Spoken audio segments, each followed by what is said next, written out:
We come on the air tonight following the latest developments in the states of South Carolina and right here in North Carolina, where devastating wildfires are terrorizing the area. Plus, spring weather is on the horizon. We bring you the latest coming up.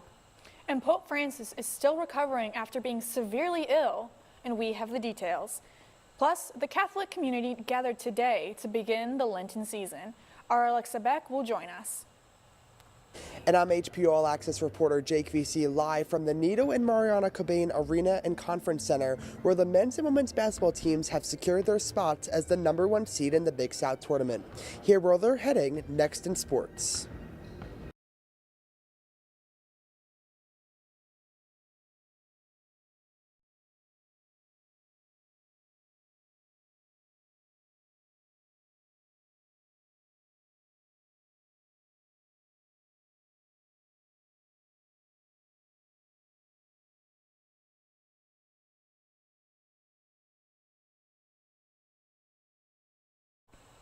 Good evening and welcome to All Access. I'm Rhianna Rosenthal. And I'm Cassandra Kreishnik.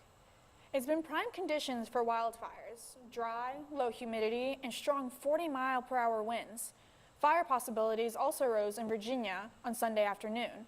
The North Carolina fires were sparked by downed power line. The North Carolina Fire Service had 0% containment Saturday on a fire that ranges somewhere between 400 and 500 acres. With surprisingly more spring-like weather, thousands are watching the weather. We have your all-access weather report coming up. Thankfully, the rain this morning has helped fire crews with their firefighting efforts. Joining us now for your exclusive forecast is Noelia Velasquez. She joins us over at the Weather Wall. Noelia? Welcome to your weather report. I am Noelia Velasquez. It's been a windy few days, fueling wildfires, but after a brief shower this morning, the weather is looking more promising. You can expect your Wednesday evening to stay mostly cloudy with windy temperatures dropping into the low 40s. Showers and thunderstorms are possible, so keep an umbrella handy. Heading into Thursday, temperatures will be cooler, starting in the low 30s in the morning. Expect partly sunny skies throughout the day with a high of 55 degrees before dropping to 31 overnight. Moving into Friday, the day will start off in the cold 30s with cloudy skies. Temperatures will climb into the upper 50s by the afternoon, but cloud cover will linger. Throughout the day, expect temperatures to drop back into the low 40s by night. Saturday brings up a slight warm-up of a high of 64 degrees and a low of 44. The day will start with some sun, but clouds will increase in the afternoon and it will be breezy. Sunday will start with showers in the morning, but skies will clear in the later day. Expect a high of 58 and a low of 38. Moving into the work week, Monday will be sunny with a high of 65 and a low of 40. Tuesday continues the sunny weather, warming up even more with a high of 72 and a low of 48. That's all for your weather report. Remember to check the weather and plan accordingly. I'm Noelia Velasquez. Cassandra and Rhianna, back to you. Noelia, thank you. An economic blackout occurred Friday, leading consumers to halt on purchasing from larger retailers and take a day to focus on small, local businesses. According to the Associated Press, the blackout stands as an act of political resistance and a message to billionaires. However, the 24-hour boycott did not make much of an impact financially. Circana's chief retail advisor, Marshall Cohen, said, quote, "If you get 5% or 10% of the people that don't shop, that could happen on any given day because of the rain," end quote. If you grew up in North Carolina, you've likely seen plenty of yellow yard signs with "Thank You, Jesus" in black text. The creator and founder of these signs, Lucas Timothy Hunt of Asheboro, North Carolina, aged 25, has been charged with one count of second-degree sexual exploitation of a minor. This comes after members of the Invictus Task Force began an investigation thanks from a tip from the National Center for Missing and Exploited Children. Hunt was released from the Randolph County Detention Center on a $75,000 secure bond Tuesday. He's expected in court on March 19th. A local coffee shop shines a light on the kindness, passion, and creativity that its staff put into drink making. Adriana Myers has more on this story. Though it may appear like another local coffee shop, A Special Blend is an inspiration to the High Point community. At the core of what a special blend is a mission, and our mission is to bring exposure to the IDD world. IDD stands for Intellectual and Developmental Disabilities, where the term has changed over the years, and we would like the community to understand and refresh their thoughts on approaching and looking at people with IDD. What this coffee shop provides to them is a space where they can be respected and can be seen for more than what the surface might reflect to the community. Bobby Ann started working here last November and has noticed a significant change in her self-confidence and ability to communicate. I got to be open. I'm like a very quiet person, and it really taught me how to be open and connect to people. Because this is my first job I ever had. Employees work as part of the CAF crew, welcoming guests at the door, or as baristas and cashiers behind the counter. In the beginning, it was really difficult, but I like the way how they give us step-by-step like instructions on how to make the perfect drinks, and I get a lot of compliments on the drinks, so inside me it just makes me feel like, oh, I'm doing a good job. A Special Blend offers an interactive environment to learn essential skills for the workplace and foster lifelong friendships between its employees. Don't discredit them. Don't look away from them, because they have so much to offer, and that if you give them a chance and you step back and encourage them, they might absolutely amaze you at what they can do. Reporting for NewsPoint, I'm Adriana Myers. A breakthrough in the world of artificial intelligence makes AI easier to access and more cost-efficient. Through a process called distillation, which involves a large AI model teaching information to a smaller model, companies such as OpenAI and DeepSeek can sell mini-me's of their products at a discounted rate. One downside to distillation is a reduction of the AI's capabilities. For this reason, Microsoft researcher Ahmed Awadallah said the process, quote, presents an interesting trade-off, end quote. A distilled AI model can only do so much compared to its original, but you get what you pay for. Along with federal funding cuts comes federal program cuts. Medicaid is one of these programs, expected to be cut. Medicaid provides medical coverage for low-income individuals and families, disabled citizens, and also elderly Americans. Medicaid helps about 72 million people. In 2023, 40% of children were covered, including 8 in 10 children in poverty. 1 in 6 adults are also covered. The impact of Medicaid will be felt slowly but strongly, as the cuts will come over the next years, as over $600 billion are expected to be cut from the medical program. Now, before we go to the break, we want to take a moment to address an issue with something that was said on air last week.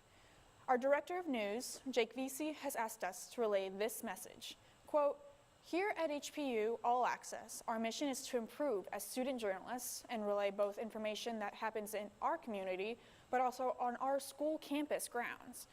We told you about Morgan Blythe, who was a protester removed from the Boris Johnson event, but failed to share her side of the story sufficiently.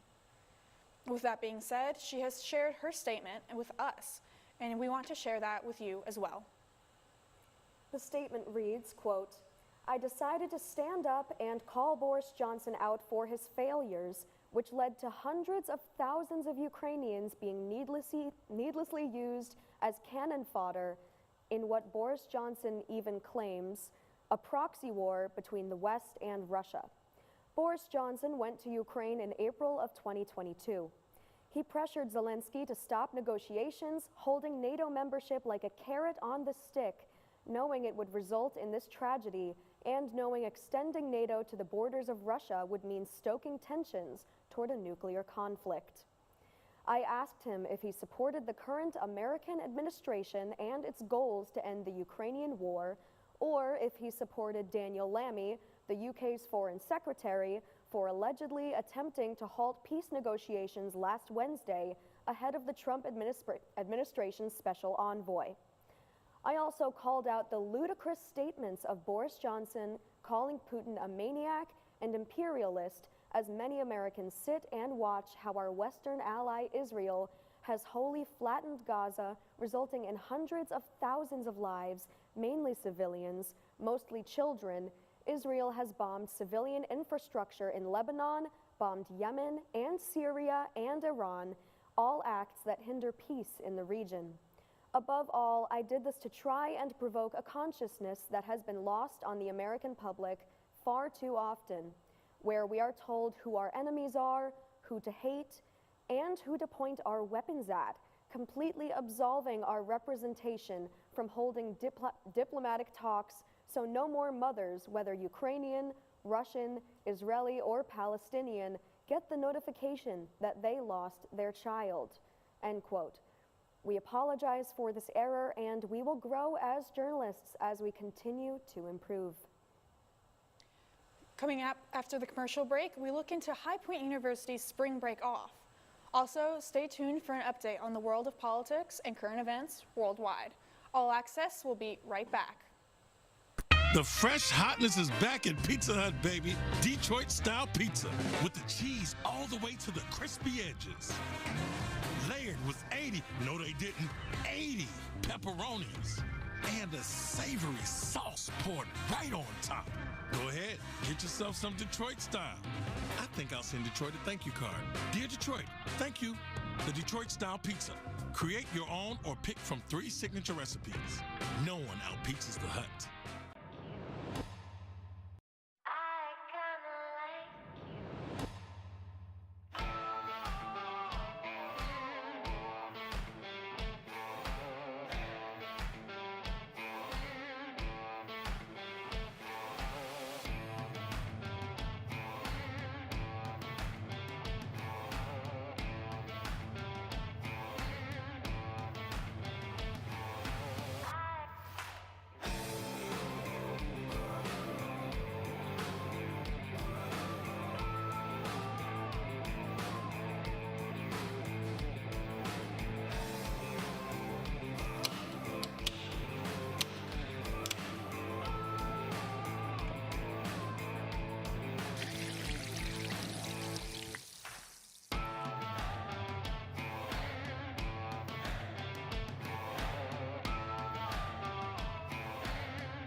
Welcome back from the break. Spring break has sprung at High Point University, and many students took the week to recharge for the final 8 weeks of the semester. Our Lauren Shenna brings us this story.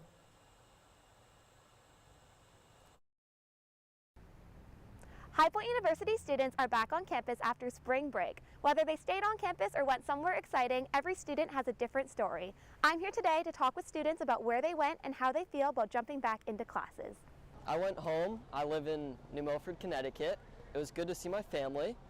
It was exciting to go home. I was looking at going somewhere on a trip like with my parents, but at the end of the day, just decided to go home. I got to go to all the local restaurants again that I love, and it was just exciting to see all my friends. While some students, like Ben, decided to go home for break, other students took this opportunity to bring their friends home from college and introduce them to their hometown perks. For spring break, I went home, and my sweet mate Katie also came with me, and it was so fun. We went to the beach a lot. I live in California. It was really fun because I felt like a tour guide of my hometown. A fun thing that we did is we went to Catalina Island and we went ziplining, which was really fun and definitely a little scary. I am looking forward to the classes starting and getting back into like the swing of things. I think it will be good for me to get in a routine and just like start learning new material. It was really fun to go home and see my family and my dogs and my cat because I really miss them. Students are back on campus and getting back into their old routines. Now they look forward to the semester ahead. For HPU All Access, I'm Lauren Shenna.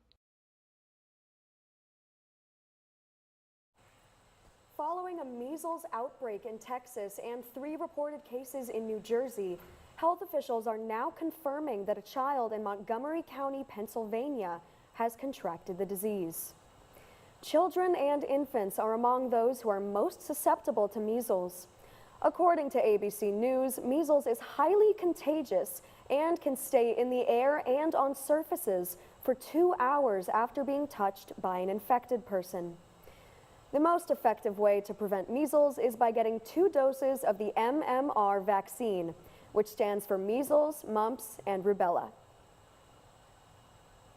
It's been a contentious few days in Washington, D.C. and around the world, with tensions running high amid the 3rd anniversary of the Russian invasion of Ukraine.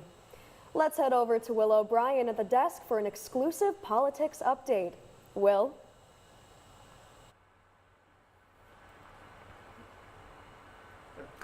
Thanks, Brianna. Welcome back to your political update. I'm Will O'Brien.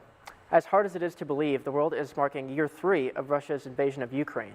The two countries have fought each other to a virtual stalemate, with Ukraine receiving strong military support from the U.S. and other Western allies. However, with President Trump signaling an interest in ending the ongoing conflict, those arrangements now find themselves in serious jeopardy. Emotions ran high in the Oval Office on Friday during a meeting with Trump, Vice President J.D. Vance, and Ukrainian President Volodymyr Zelensky. The three were negotiating potential peace deals to end the war, including one that would give the U.S. access to Ukraine's rare natural minerals, but Zelensky repeatedly stressed that Russian President Vladimir Putin has failed to live up to deals in the past and cannot be trusted in good faith to honor any deals this time either. The president has repeated the false claims that Zelensky is a dictator without elections and his country was the one who started the war. The vice president then called out Zelensky for not being thankful enough to the U.S., even though he's repeatedly thanked America and the American people in public for the support his country has received over the years. Many of the president's Democratic critics have called the meeting reprehensible and a complete reversal of American foreign policy since the creation of NATO after the end of World War II. There are new reports tonight that the Ukrainian government has credible intelligence that Russian military operatives are being sent to the neighboring pro-Russia country of Belarus to prepare for a potential strike on Western European countries, including NATO members. President Trump has also expressed interest in withdrawing the U.S. from NATO or dissolving the organization entirely, arguing it no longer serves a purpose after the end of the Cold War in 1991. And if such an attack were to occur, Trump might not make any promises on whether he honors Article 5 of the NATO treaty, which would require him by law to respond. However, it was a much different scene for President Zelensky around the world. Less than 24 hours after being asked to leave the White House by President Trump's staff, Zelensky was welcomed with open arms by European leaders, including British Prime Minister Keir Starmer and French President Emmanuel Macron. Europe has strongly voiced their continuing support for Ukraine over the past week, in direct contrast to the more isolationist foreign policy President Trump appears to be pursuing. After the Oval Office meeting fell through, Zelensky also stated that the war's end is still very far away, this sparking additional outrage from Trump himself. In a threatening response, Trump said Zelensky won't be around much longer if he refuses to make a peace deal with Russia. And lastly, President Trump gave his first address to a joint session of Congress since returning to the White House.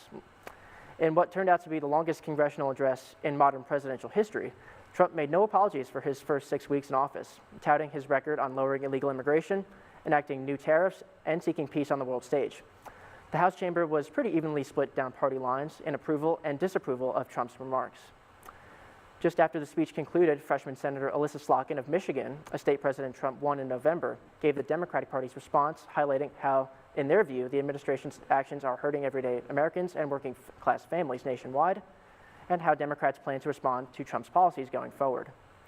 Well, there's so much to keep track of, but we'll keep an eye on the progress of the Ukraine negotiations and the state of the war in the coming days.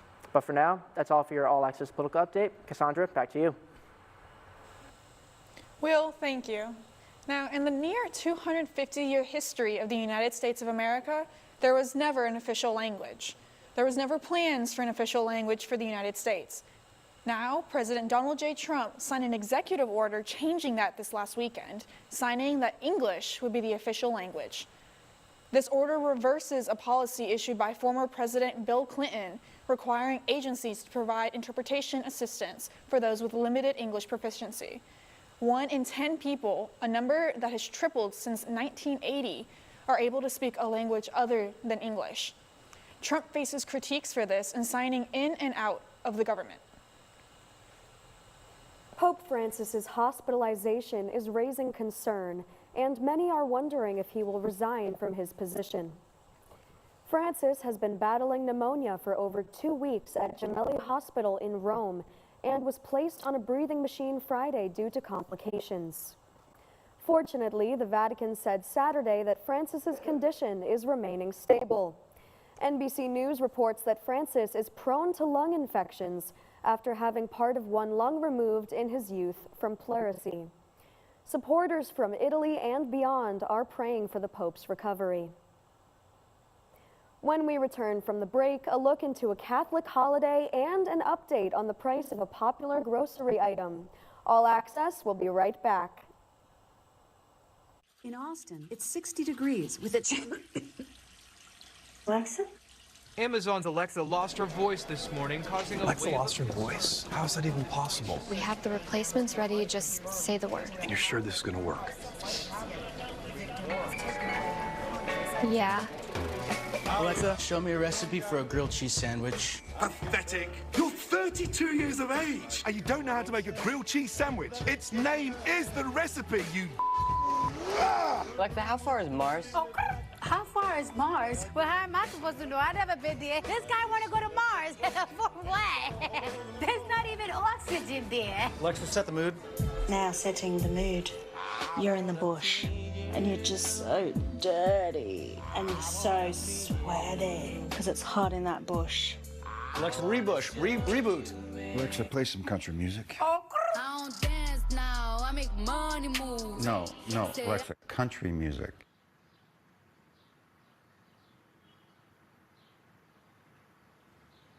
In Austin, it's 60 degrees with a... Alexa?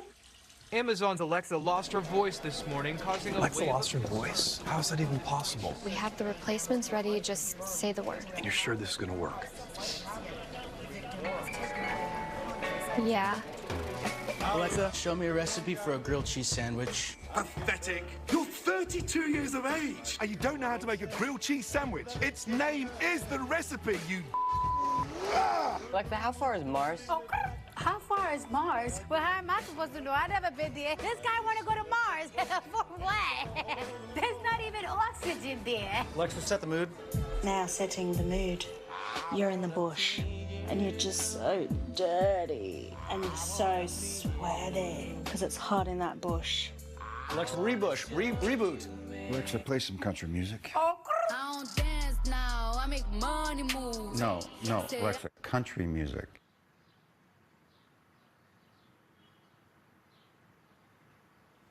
I be in and out them bands so much I know they tired of me.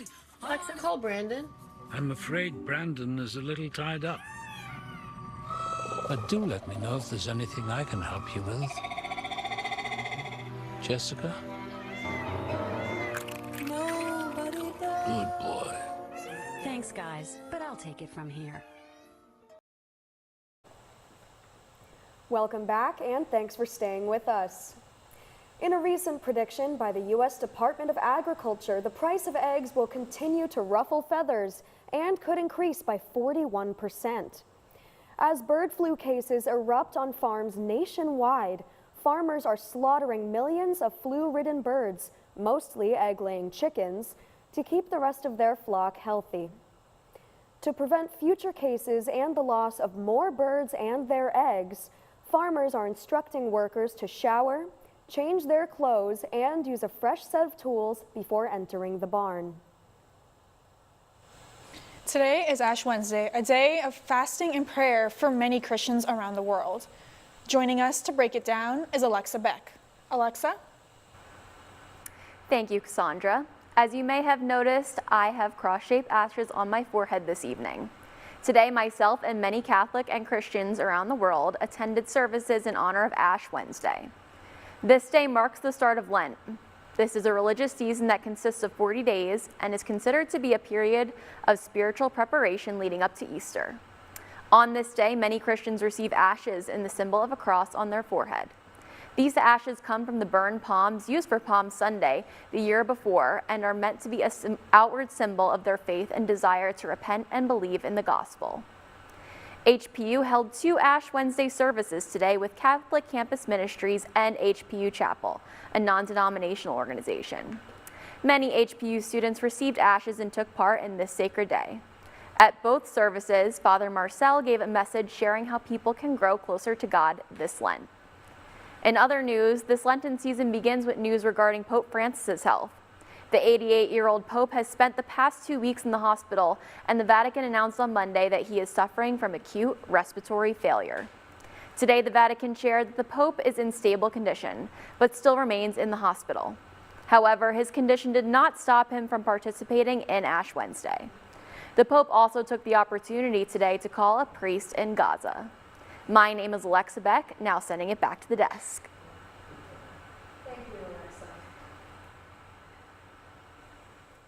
Thank you, Alexa. An Associated Press report has announced Donald Trump still plans to impose a 25% tariff on both Canada and Mexico, which would go into effect today, and intends to double existing tariffs on China. These tariffs will go into effect Tuesday, March 4th. Tariffs are taxes paid by the importer and consumers. This means that it's American people and companies paying for these products from our northern and southern neighbors and from China. The rising tariffs and costs are already being felt in the nation as well as trading partners. Not only is the grocery bill for millions rising, but the political tensions for Trump are expected to grow and possibly create an unfavorable blowback. We'll keep you updated. While many know the city of High Point as the furniture capital of the world, many don't know about the High Point Rockers. Our Akela Nardesia brings us to Truist Park, home of the Rockers. The High Point Rockers were founded just 6 years ago and have had a huge impact on the city.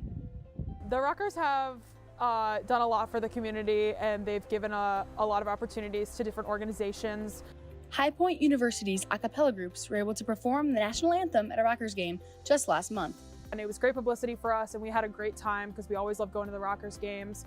The Rockers Stadium has given many opportunities to students and outside businesses, allowing the community to feel more connected. It's a lot of different people of different backgrounds, but I love getting to see the row of honor for the veterans, and I love getting to see families with young kids taking their kids to their first baseball game. The High Point Rockers have helped build a welcoming atmosphere in the city's love for baseball. My favorite part about game day is being surrounded with the community and being able to support a team together. And I think it's a great opportunity to be able to do something outside of High Point University's campus and really give back to the community. The games help bring the students together with other members of the High Point community. Thank you. I'm Akela Nardekia. It's been a busy week in the world of sports. Our Jake Vesey gives us the latest sports update from the Quabain Arena. Jake? Welcome into sports. I'm Jake Vesey. It's been an exciting basketball season for both the men's and women's basketball teams, but we will start with the women's team. It's 1913 when Dom Neslin drains a three-pointer to give the Panthers the early lead.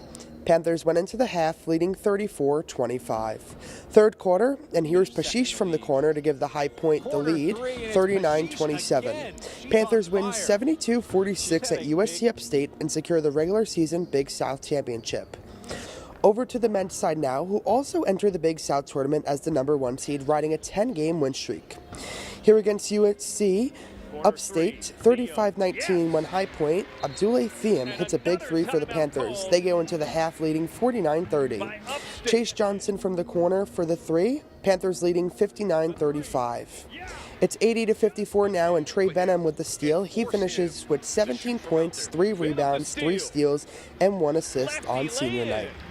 Both teams travels to Johnson City earlier this morning with hopes to make the big dance, with the men's team kicking off play Friday and the women's team opening against the winner of Presbyterian and UNC Asheville tomorrow. If the men can pull through, this will be the first time in the history of the Panthers that they've made the big dance in the NCAA tournament, and then the second time for the women's team that they've ever made the big dance. We'll switch gears over to baseball now, where the High Point baseball team is coming off a hot start. The Panthers opened up the season with a 7-1 record, only to fall short to Toledo. The Panthers have a 3-game stint at Stonehill College this weekend and are hoping to bounce back. Check out this clip featured on the SportsCenter Top 10. He's okay.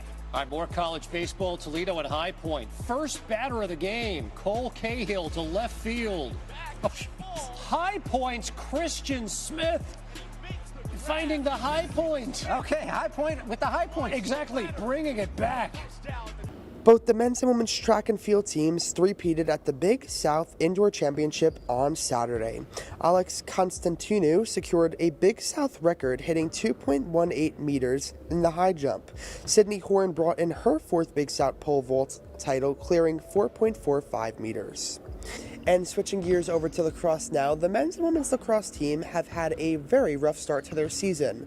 We'll start on the men's side where they head down to Jacksonville University to verse the Dolphins. The women's team will face off against Elon next Wednesday in an I-40 matchup. That's the latest here from the Needle and Mariana Cobain Arena. I'm Jake VC, and this was your all-access sports update. I'll send it back to you guys in the studio. Thank you, Jake. That's all for this week's news update. For All Access, I'm Rihanna Rosenthal. And I'm Cassandra Kreishnik. Good night.